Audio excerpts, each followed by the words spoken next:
Hello बच्चों, good morning आप सभी लोगों को। कैसे हैं आप सभी लोग? बढ़िया हैं? आप सब लोगों की पढ़ाई लिखाई चल रही है अच्छे से? चलिए, तो बच्चों आज की क्लास में हम लोग क्या पढ़ने वाले हैं? वैद्युत विभव के बारे में पढ़ने वाले हैं। इसके पहले की क्लास में हम लोगों ने गॉस के प्रमेय को पढ़ा था, उसके अनुप्रयोग को पढ़ा था और उस पर आधारित जो न्यूमेरिकल थे उन न्यूमेरिकल को भी हम लोगों ने सॉल्व कर लिया था। तो आज की क्लास एक नए चैप्टर की शुरुआत हो रही है, एक नए अध्याय की शुरुआत हो रही है और इस चैप्टर का नाम क्या है बच्चों? वैद्युत विभव या इलेक्ट्रिक पोटेंशियल। ठीक है, चलिए, तो आप लोग अगर चैनल पर नए हैं तो चैनल को जरूर सब्सक्राइब करिएगा ताकि आप मेरे साथ अपने सिलेबस को कंप्लीट कर सकें और फिजिक्स को बड़े आसानी के साथ समझते रहें। ठीक है, तो स्वागत है आप सभी लोगों का इस चैनल पर। आइए शुरू किया जाता है आज की क्लास को। तो सबसे पहले बच्चों हम समझते हैं कि वैद्युत विभव होता क्या है। और वैद्युत विभव से पहले आप सबको मैंने बताया था कि वैद्युत क्षेत्र क्या होता है। यदि कोई स्थिर आवेश है बच्चों, मान लीजिए कि हमारे पास अगर कोई क्या है, एक स्थिर आवेश है। जब कोई स्थिर आवेश होता है बच्चों तो उसके चारों ओर क्या उत्पन्न होता है? वैद्युत क्षेत्र। मतलब इस आवेश के कारण इसके चारों ओर क्या उत्पन्न होता है? वैद्युत क्षेत्र उत्पन्न होता है। ये सब आप जानते हैं क्योंकि आपको मैंने पीछे पढ़ाया है। जब एक आवेश है बच्चों तो आवेश के चारों ओर क्या उत्पन्न हो रहा है? वैद्युत क्षेत्र उत्पन्न हो रहा है। ठीक है, और इस वैद्युत क्षेत्र को यदि मान लीजिए हमारे पास कोई स्थिर आवेश है, ठीक है, तो स्थिर आवेश से क्या उत्पन्न होगा? वैद्युत क्षेत्र। ठीक ना? बहुत आसान भाषा में समझने का प्रयास करेंगे एकदम आराम से, बस क्लास को आप देखते रहिए। तो आप सबको पता है कि स्थिर आवेश के चारों ओर क्या उत्पन्न होता है? वैद्युत क्षेत्र उत्पन्न होता है। अब देखो बच्चों, इस वैद्युत क्षेत्र को पढ़ने के लिए हम लोग दो कंडीशन अप्लाई करते हैं, या वैद्युत क्षेत्र को समझने के लिए हम दो बातों को ध्यान रखते हैं। पहला तो हम लोगों ने पढ़ चुका है तीव्रता। पहला हमने क्या पढ़ा है? वैद्युत क्षेत्र की तीव्रता, जो इसके पहले के चैप्टर में हमने पढ़ा था। और इस चैप्टर में हमको क्या पढ़ना है? उसके विभव के बारे में पढ़ना है। ठीक ना? तो वैद्युत क्षेत्र को समझने के लिए हम दो बातों को समझेंगे। तो एक तो वैद्युत क्षेत्र की तीव्रता और दूसरा हम लोग वैद्युत विभव के बारे में। तो तीव्रता तो हम लोगों ने समझ लिया इसके पहले की क्लास में। तीव्रता क्या बेसिकली हमको बताती है? वैद्युत क्षेत्र में लगने वाले बल के बारे में हमको बताती है। यानी वैद्युत क्षेत्र की तीव्रता क्या बताती है? उस पर लगने वाले बल को बताती है। यानी इस वैद्युत क्षेत्र में कार्य करने वाले बल को, लगने वाले बल को ही हम क्या कहते हैं? वैद्युत क्षेत्र की तीव्रता कहते हैं। ये तो हमने समझा।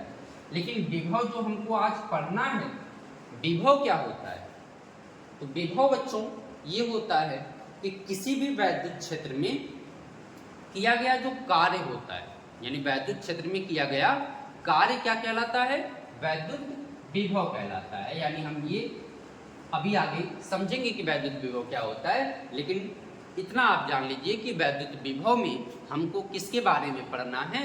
उस वैद्युत क्षेत्र में किए गए कार्य के बारे में पढ़ना है। मतलब जितना कार्य किया जाएगा वह कार्य ही हमारा क्या कहलाता है? वैद्युत विभव कहलाता है। ठीक है, तो बात समझ में आ गई कि वैद्युत विभव हमको वैद्युत क्षेत्र में ही पढ़ना है। वैद्युत क्षेत्र में दो चीजें हमको ध्यान रखना है, तीव्रता के बारे में और विभव के बारे में। तो तीव्रता बच्चों हमको क्या बताती है? वैद्युत क्षेत्र में लगने वाले बल के बारे में बताती है। और विभव क्या बताता है? उस वैद्युत क्षेत्र में कार्य को बताता है। ठीक है, चलिए, ये तो था थोड़ा सा इंट्रोडक्शन, बेसिक सी बातें हमारी। ठीक ना? अब हम अपने टॉपिक को शुरू करते हैं। पहली टॉपिक हम लोग पढ़ेंगे कि वैद्युत विभव क्या होता है। ठीक ना? सबसे पहले हम क्या समझेंगे कि वैद्युत विभव क्या होता है। ठीक ना? आइए, वैद्युत विभव क्या होता है? ठीक ना? क्या है हमारा वैद्युत विभव, या जिसको आप बोलते हैं इलेक्ट्रिक पोटेंशियल। क्या बोलते हैं? Electric potential. ठीक, बड़े आराम से बच्चों समझेंगे।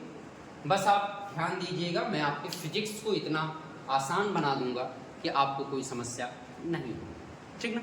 चलिए, तो सबसे पहले बच्चों हम समझते हैं कि वैद्युत विभव होता क्या है। मैंने आपको बताया कि वैद्युत विभव जो होता है किसी भी वैद्युत क्षेत्र में किया गया कार्य होता है। तो ये कार्य कैसे होता है, ठीक ना।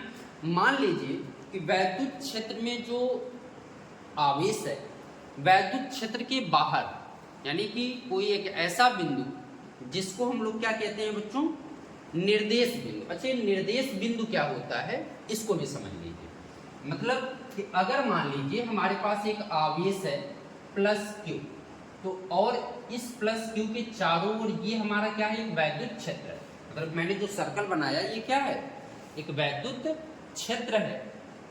अब देखो किसी बिंदु पर जो वैद्युत विभव होता है वह अदिश राशि होती है, ठीक ना। और जब वैद्युत विभव अदिश राशि होती है तो इस वैद्युत क्षेत्र के, यानी अगर आवेश रखा गया है तो आवेश के चारों ओर क्या होगा, वैद्युत क्षेत्र होगा। वैद्युत क्षेत्र के बाहर, वैद्युत क्षेत्र के बाहर एक निर्देश बिंदु होता है। मान लीजिए कोई भी बिंदु हो सकता है, ठीक है, कोई भी बिंदु है। इसको निर्देश बिंदु क्यों कहते हैं, क्योंकि यहाँ पर बच्चों विभव का मान जो होता है वो शून्य होता है। या फिर ये कह सकते हैं कि यहाँ पर वैद्युत क्षेत्र हमारा क्या है, शून्य। वैद्युत क्षेत्र क्या है, शून्य है। तो जब किसी भी एकांक परीक्षण आवेश को, मान लीजिए यहाँ पर कोई एकांक परीक्षण आवेश Q0 है या एकांक धन परीक्षण आवेश है, ये आपको पता है, ठीक ना। एकांक धन परीक्षण आवेश जिसको आप टेस्ट चार्ज भी कहते हैं, ठीक है। अब मान लीजिए एकांक धन परीक्षण आवेश है हमारे पास जो वैद्युत क्षेत्र के बाहर कहीं पर भी है, ठीक ना, अनंत पर मान लो, कोई दिक्कत नहीं है। तो अगर हमारे पास एकांक धन परीक्षण आवेश है और उस आवेश को आपको क्या करना है, इस वैद्युत क्षेत्र में ले आना है।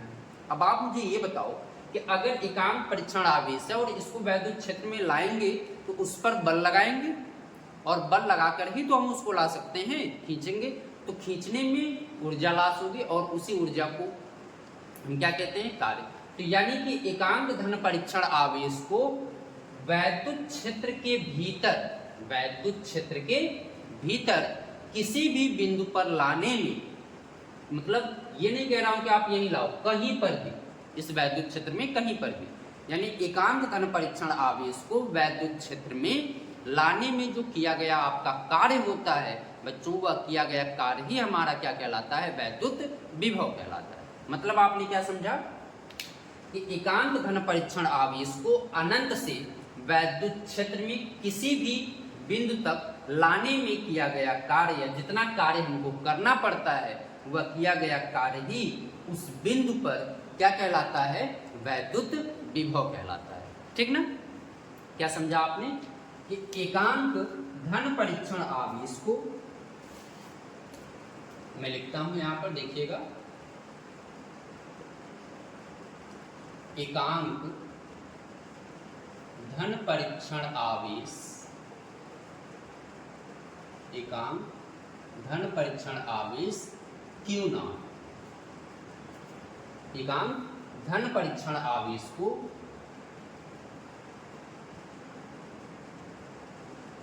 अनंत से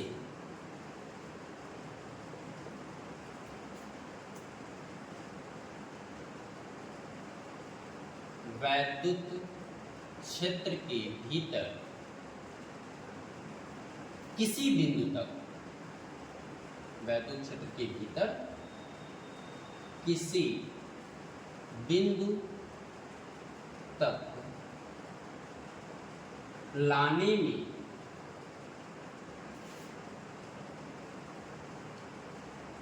किया गया कार्य, किया गया कार्य उस बिंदु पर क्या कहलाता है, वैद्युत विभव कहलाता है। किया गया कार्य उस बिंदु पर वैद्युत विभव कहलाता है।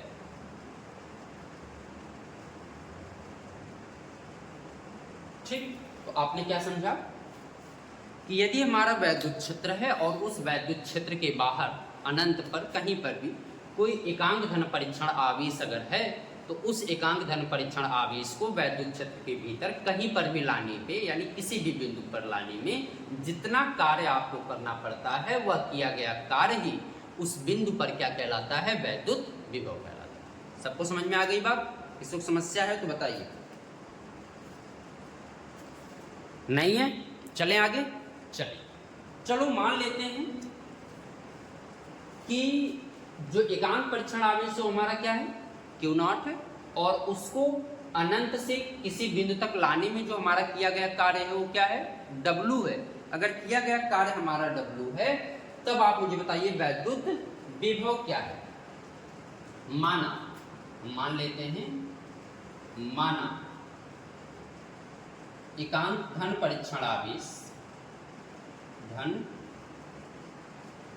परीक्षण आवेश Q0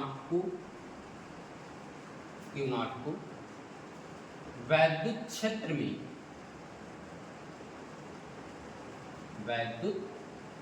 में लाने में किया गया कार्य क्या है, W। तब वैद्युत विभव क्या होगा बच्चों? तब बताओ वैद्युत विभव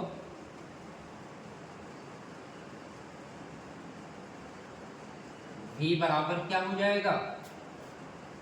V बराबर किया गया कार्य W और परीक्षण आवेश Q0, यानी जो किया गया कार्य हमारा होगा, या फिर वैद्युत विभव क्या होगा, कार्य बटे आवेश, यानी V बराबर क्या हो जाएगा, W/Q।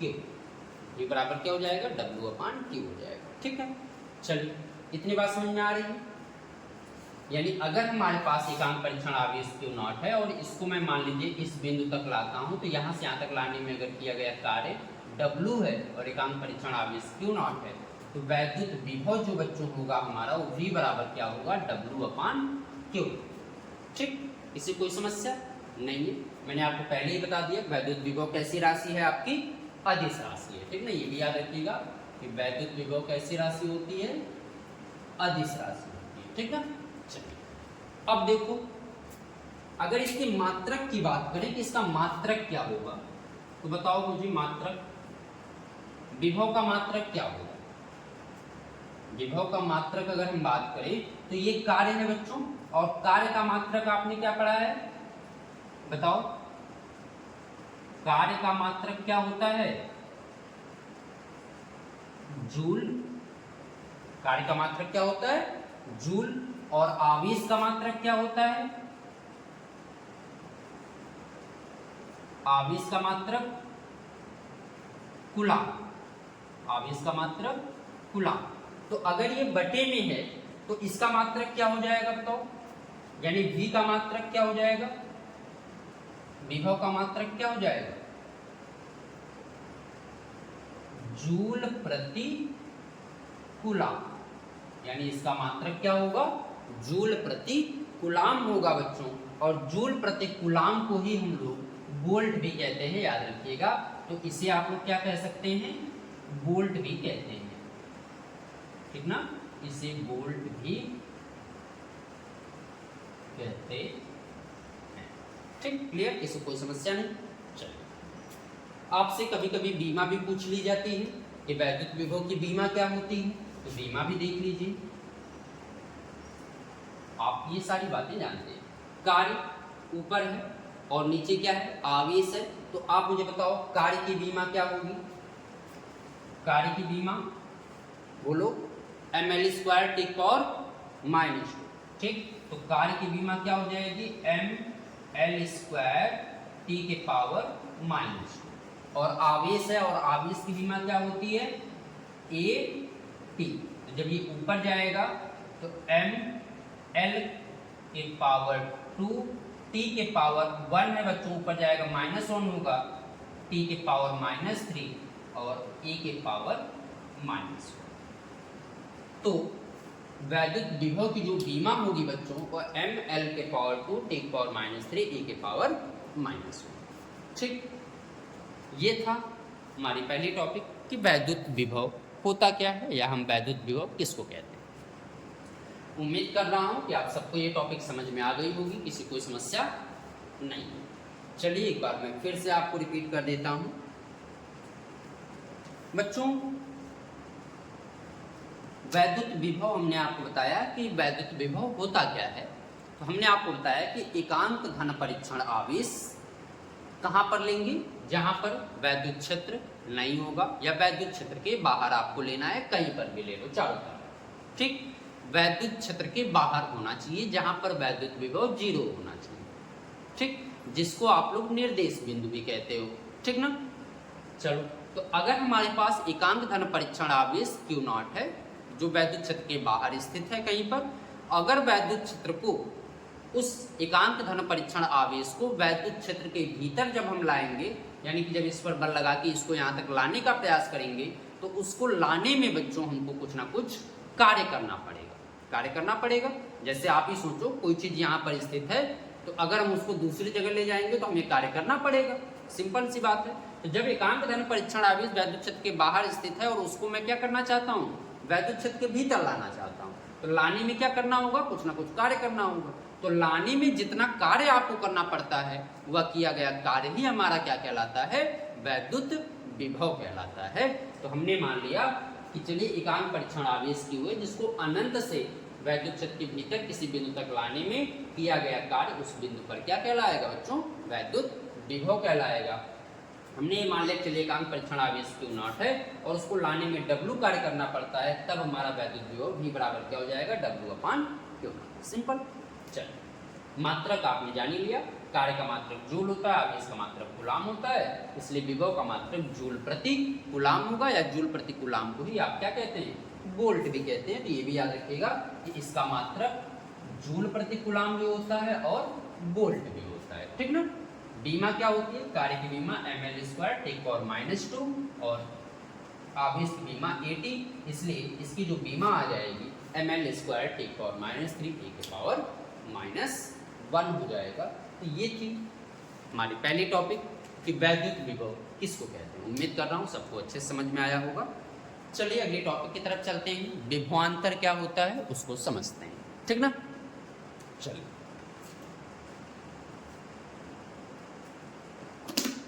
चलो तो वैद्युत विभव के बाद क्या है हमारा अगले टॉपिक, वैद्युत विभव के बाद अगली टॉपिक है हमारे बच्चों विभवांतर। क्या, विभवांतर। ठीक, जिसको आप बोलते हैं पोटेंशियल डिफरेंस। क्या बोलते हैं,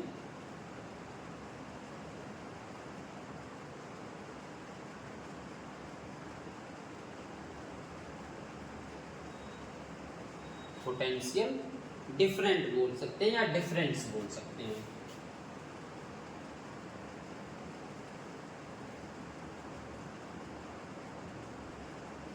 पोटेंशियल डिफरेंस। ठीक है, पोटेंशियल डिफरेंट यानी कि नाम से ही आपको समझ में आ रहा होगा बच्चों कि डिफरेंस का मतलब क्या होता है, अंतर। डिफरेंस का मतलब क्या होता है, अंतर होता है। ठीक ना। चलिए, तो विभवांतर का मतलब होता है, विभवांतर का मतलब क्या होता है, विभव के बीच अंतर। विभवांतर का मतलब क्या हो गया, विभव के बीच अंतर, यानी कि दो बिंदु पर विभव के बीच में कितना अंतर है वही क्या कहलाएगा, विभवांतर कहलाएगा। ठीक ना। चलिए, तो अब हमको ये समझना है कि जो विभवांतर होता है बच्चों, ये हम निकालते कैसे हैं या विभवांतर होता क्या है। तो हमने जब आपको बताया कि अभी हमने आपको बताया विभव क्या होता है ना, तो विभव हमने क्या बताया कि किसी भी एकांक परीक्षण आवेश को जो वैद्युत क्षेत्र के बाहर स्थित है उसको किसी एक बिंदु तक वैद्युत क्षेत्र में किसी बिंदु तक लाने में जो किया गया कार्य है वह विभव कहलाता है। अब मान लो ऐसे समझो कि कोई हमारे पास एक आवेश है, हमारे पास कोई एक आवेश है किसी बिंदु ऊपर, मान लो यहाँ पर +Q कूलाम का आवेश है। ठीक, अगर +Q कूलाम का आवेश है तो इसके चारों ओर वैद्युत क्षेत्र होगा और इस बिंदु से मान लो कुछ दूरी पर यानी कि अनंत पर एक परीक्षण आवेश हमने ले लिया क्यू नॉट। परीक्षण आवेश क्या ले लिया? क्यू नॉट ले लिया। अब मान लो मैंने कहा कि इस परीक्षण आवेश को आपको क्या करना है, एक बिंदु हमने यहाँ पे मान लो बी ले लिया और एक बिंदु हमने यहाँ पर ए ले लिया, ठीक ना। चलिए अब इस परीक्षण आवेश को बच्चों, अब इस पे जो लगने वाला बल है बच्चों बाहर की तरफ होगा, इधर F, ठीक ना, ये तो आप जानते ही हैं। चलिए तो अगर हमने कहा कि एकांक परीक्षण आवेश हमारा जो है ये निर्देश बिंदु पर है, निर्देश बिंदु यानी जहां पर विभव आपका 0 है, ठीक ना, जहां पर वैद्युत क्षेत्र नहीं है, यानी ये जो आवेश है वैद्युत क्षेत्र के बाहर है।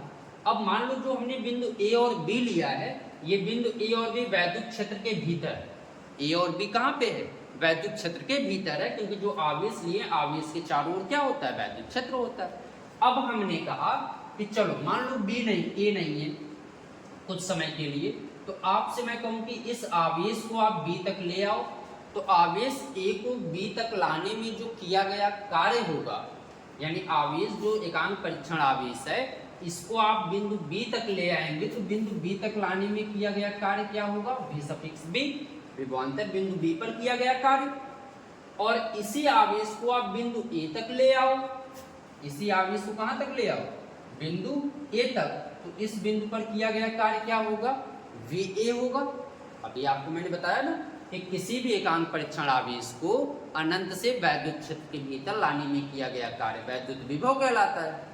तो जब हम इस एकांक परीक्षण आवेश को बिंदु ए तक ले आएंगे, तो बिंदु ए तक लाने में हमारा जो किया गया कार्य होगा इस बिंदु पर वैद्युत विभव कहलाएगा, बिंदु बी पर। और इसी एकांक परीक्षण आवेश को अगर मैं बिंदु ए तक लाता हूं, तो बिंदु ए पर किया गया कार्य क्या होगा? बिंदु ए पर वैद्युत विभव कहलाएगा। तो विभवांतर क्या होगा?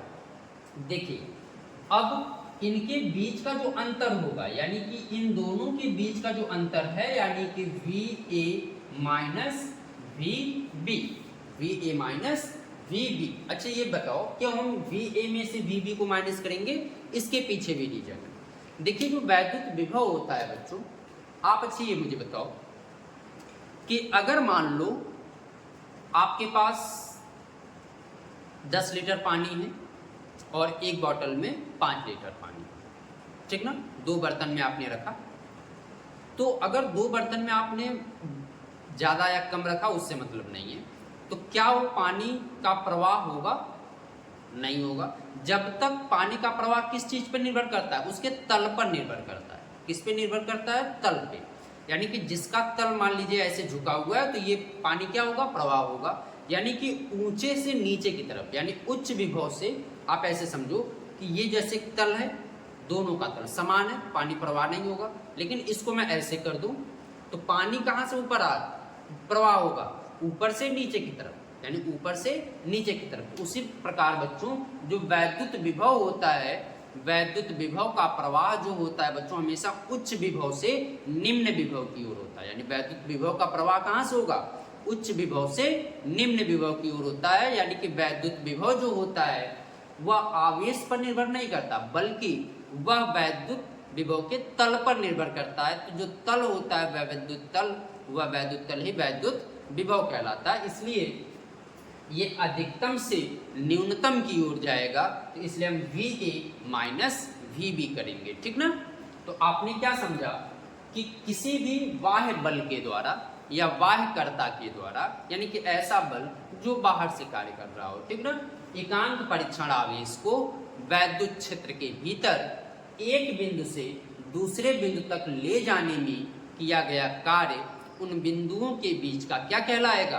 विभवांतर कहलाएगा। आगे बात समझो, सिंपल है कि मतलब एकांक परीक्षण आवेश जो हमारा वैद्युत क्षेत्र के बाहर कहीं पर स्थित है, जहां पर विभव हमारा क्या है? शून्य है, वैद्युत क्षेत्र हमारा नहीं है, वहां से वैद्युत क्षेत्र के भीतर लाने में किया गया कार्य विभव कहलाता है। और वही किया गया कार्य अगर एक बिंदु से दूसरे बिंदु तक ले जाते हैं, तो एक बिंदु से दूसरे बिंदु तक ले जाने में किया गया कार्य जो होता है उन बिंदुओं के बीच का क्या कहलाता है?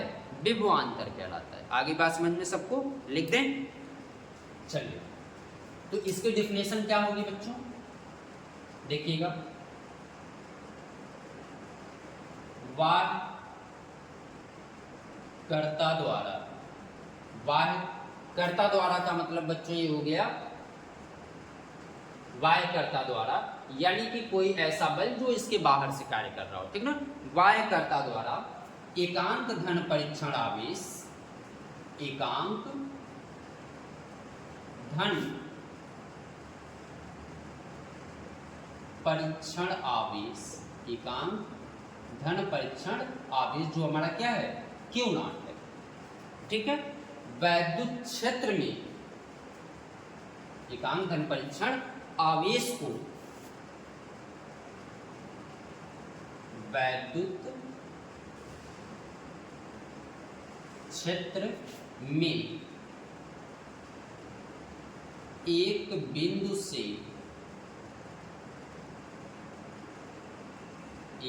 से दूसरे बिंदु तक, मतलब कि अगर मान लो एकांक परीक्षण आवेश है ए तक लाए, ए से बी तक, यानी एक बिंदु से दूसरे बिंदु तक, ठीक ना। एक बिंदु से दूसरे बिंदु तक ले जाने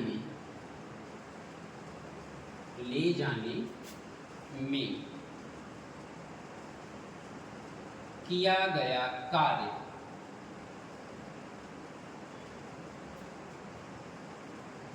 उन बिंदुओं के बीच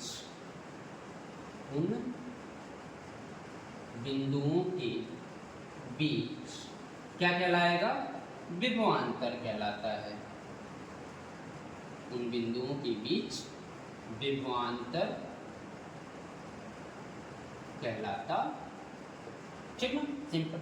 अगर आप इसको ऐसे लिखना चाहें तो VA माइनस VB बराबर क्या हो जाएगा, W/Q नॉट, ठीक। चलिए, कार्य बच्चों कैसी राशि है, अदिश राशि है। आवेश भी क्या है, अदिश राशि है, इसलिए विभवांतर भी क्या होगा, अदिश राशि होगा, ठीक ना। विभवांतर भी कैसी राशि है, अदिश राशि है, ये आप जान लेते रहिएगा। मात्रक वही होगा जो विभव का होता है, ठीक। चलिए, अच्छा ये VA माइनस VB, तो इसको आप ऐसे भी लिख सकते हैं, डेल्टा V। डेल्टा V बराबर क्या हो सकता है, W/Q नॉट, ठीक। उनके बीच के अंतर को, यानी डेल्टा V क्या बताता है, उनके बीच के अंतर को बता रहा है, प्रदर्शित कर रहा है, ठीक है। चलिए, मात्रक वही होगा, तो आपको पता है मात्रक तो अभी पीछे मैंने बताया था, जूल प्रति कूलाम, या फिर इसी को आप क्या बोलेंगे, वोल्ट बोलेंगे, ठीक ना। चलो, इतनी बात समझ में आ रही है सबको, बोलिए यस सर या नो सर। इतनी बातें आप सबको समझ में आ रही हैं, तो आगे हम आपको बताइए।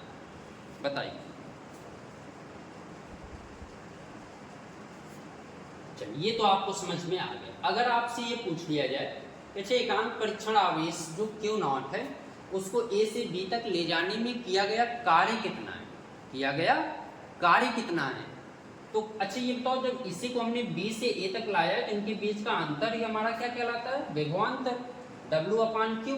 तो ये W क्या है, किया गया कार्य, मतलब इतना कार्य हमको करना पड़ रहा होगा, मतलब जितना W है यहाँ से यहाँ तक लाने में जो किया गया कार्य है, उनके बीच का विभवांतर कहलाता है। तो अगर हम ये पूछें कि चाहिए मुझे बताओ, एकांक परीक्षण आवेश को वैद्युत क्षेत्र के बाहर से वैद्युत क्षेत्र में एक बिंदु से दूसरे बिंदु तक लाने में किया गया कितना कार्य है, तो किया गया कार्य क्या हो जाएगा, यानी कि इसको इधर भेज दो, delta V into Q not, W का मान निकल जाएगा। तो कभी कभी आपसे कार्य अगर पूछा जाए तो आप ऐसे करेंगे कि Q नॉट को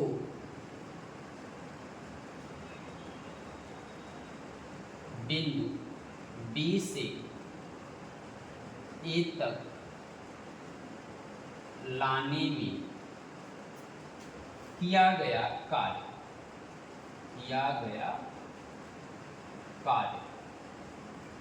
तो W बराबर क्या हो जाएगा बताओ, ये W यही रहेगा, ये इधर चला जाएगा, इसके साथ गुणा हो जाएगा, delta V into Q not. तो किया गया कार्य आपका ये होता है V बराबर W बराबर डेल्टा V इंटू Q। ठीक, किसी कोई समस्या? बताइएगा।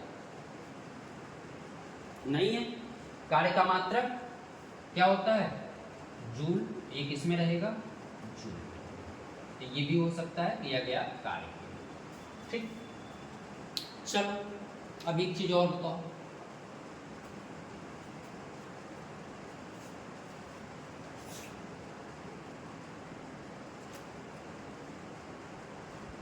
कार्य बराबर आपने पढ़ लिया delta we into Q not. एक चीज और बच्चों पूछा जाता है कि इलेक्ट्रॉन वोल्ट ना, याद रखिए मैं यहां लिखता हूं इलेक्ट्रॉन वोल्ट।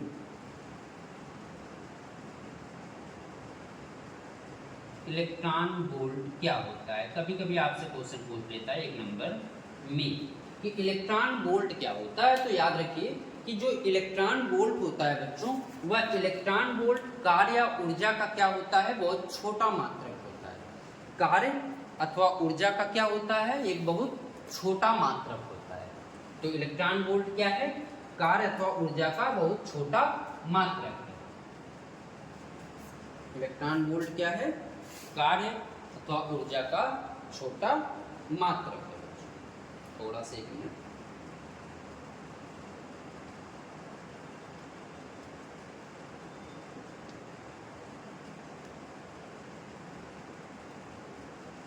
चलिए, तो इलेक्ट्रॉन वोल्ट क्या है? कार्य अथवा ऊर्जा का छोटा मात्रक। ठीक, तो कार्य और ऊर्जा का बहुत छोटा मात्रक होता है। अब एक इलेक्ट्रॉन वोल्ट, कभी आपसे अगर पूछ ले कि एक इलेक्ट्रॉन वोल्ट क्या होता है, तो एक इलेक्ट्रॉन वोल्ट जो होता है बच्चों, वह होता क्या है? तो एक इलेक्ट्रॉन वोल्ट जो होता है वो याद रखिए कि एक इलेक्ट्रॉन वोल्ट वह कार्य होता है, यानी एक इलेक्ट्रॉन वोल्ट वह कार्य होता है जो किसी इलेक्ट्रॉन को एक बिंदु से दूसरे बिंदु तक ले जाने में किया जाता है। मान लीजिए एक इलेक्ट्रॉन वोल्ट, अगर मैं बात करूं कि एक इलेक्ट्रॉन वोल्ट क्या होता है, तो अगर मान लीजिए यहाँ पर कोई इलेक्ट्रॉन है यहाँ पर, तो इस इलेक्ट्रॉन को एक बिंदु से दूसरे बिंदु तक ले जाने में किया गया कार्य ही आपका क्या कहलाएगा? इलेक्ट्रॉन वोल्ट कहलाएगा। यानी हम ये कह सकते हैं कि एक इलेक्ट्रॉन वोल्ट वह कार्य होता है, एक इलेक्ट्रॉन वोल्ट वह कार्य होता है जो किसी भी इलेक्ट्रॉन को एक बिंदु से दूसरे बिंदु तक ले जाने में किया जाता है। ठीक है, तब जब उन बिंदुओं के बीच का विभवांतर क्या होगा? एक होगा। जैसे ऐसे समझो, मान लो एक बिंदु मैंने ए लिया, दूसरा बिंदु मैंने बी लिया, ए और बी, इन दोनों बिंदुओं के बीच का जो विभवांतर है बच्चों, वो 1 वोल्ट। इन दोनों बिंदुओं के बीच का विभवांतर क्या है? 1 वोल्ट है।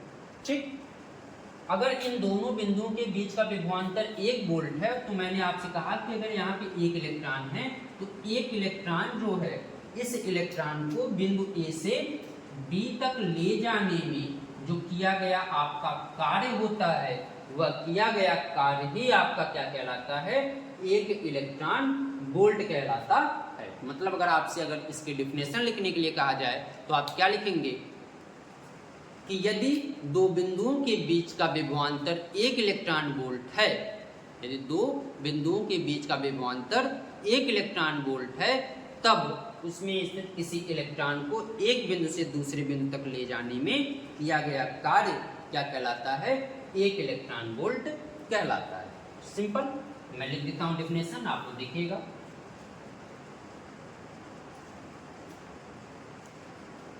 चलिए, यानी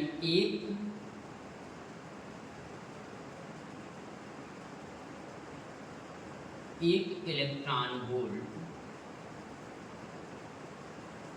वह कार्य है जो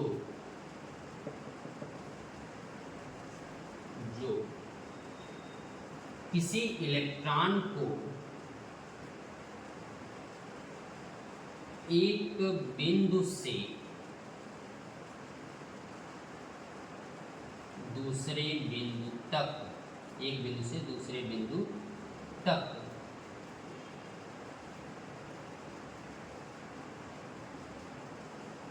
लाने में किया जाता है। ठीक, मतलब एक इलेक्ट्रॉन वोल्ट वह कार्य है जो किसी इलेक्ट्रॉन को एक बिंदु से दूसरे बिंदु तक लाने में किया जाता है या ले जाने में किया जाता है, यदि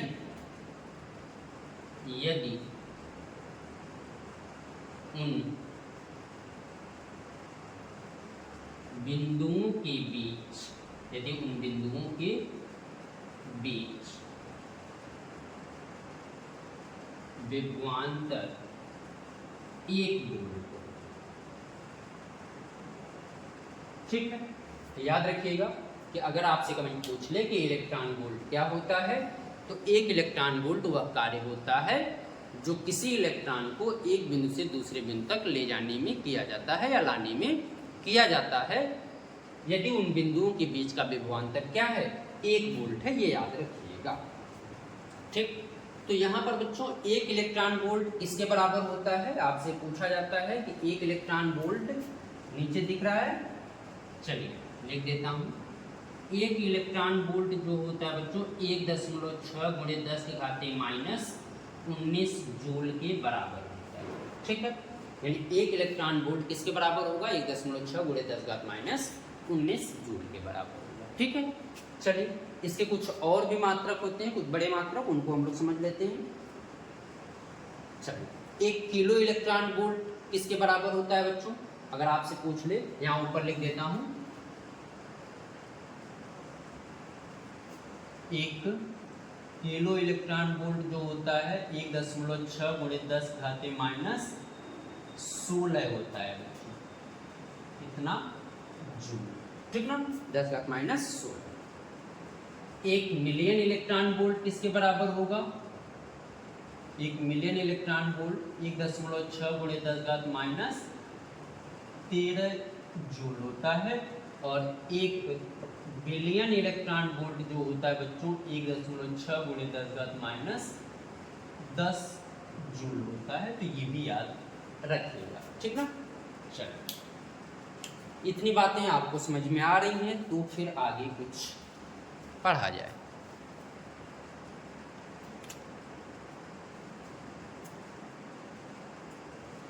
समझ में आ गया इतनी बातें।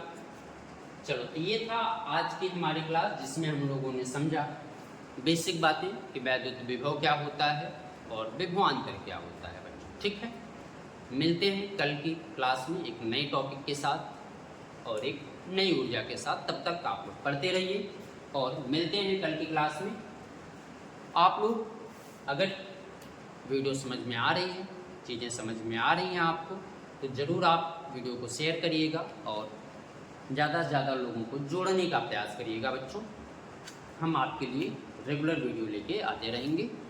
ठीक है, थैंक यू आप लोगों का।